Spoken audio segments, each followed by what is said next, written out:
And over the last couple of days, as a United States Senator, I've seen some things happen. Really, the implosion of the Senate rules is my first speech. And why it happened, what that means, and then we'll get to education, which I think is an incredibly important conversation. It's obvious that Harry Reid thinks he's smarter than Thomas Jefferson. Harry Reid really thinks he's smarter than Thomas Jefferson. In 2009 and 2010, the Democratic-controlled Congress decided to pass Obamacare without a single Republican vote. Not a single Republican vote. What's happened since then? Well, the rules of the Senate has prevented catastrophic occurrences similar to Obamacare in the appointments of judges and presidential nominees. Now we face the prospects of Obamacare 2.0. Here are the facts, and this is why what we did yesterday, what happened yesterday, was such bad news for the American people and such bad news of the notion of the Senate as we know it today.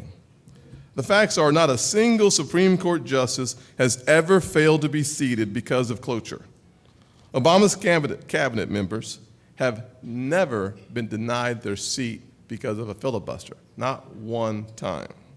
Sub-cabinet category, President Bush had 2 folks not get seated.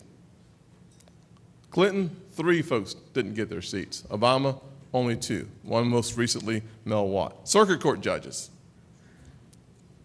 Only 10 circuit court judges have been filibustered, period. 5 Republicans, 5 Democrats, and the way that it started was in 2003 when the Democrats decided that the judges from President Bush were too conservative.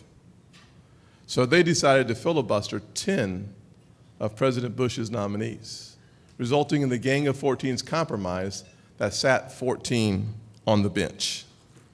2005, Senator Obama said, listen, changing the rules of the Senate is bad for the minority, and sooner or later the Republicans will be in the minority.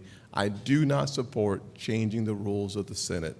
2013, of course, we saw yesterday, the president says, absolutely, let's change the rules of the Senate. This is bad news.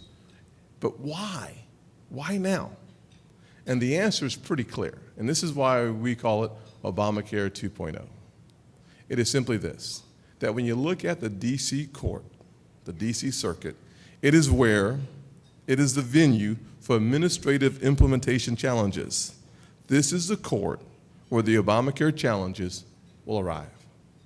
So all the challenges that we see happening, all of the brouhaha around the appointments and the nuclear option, it comes down to pure partisan power grabbing and stacking the D.C. circuit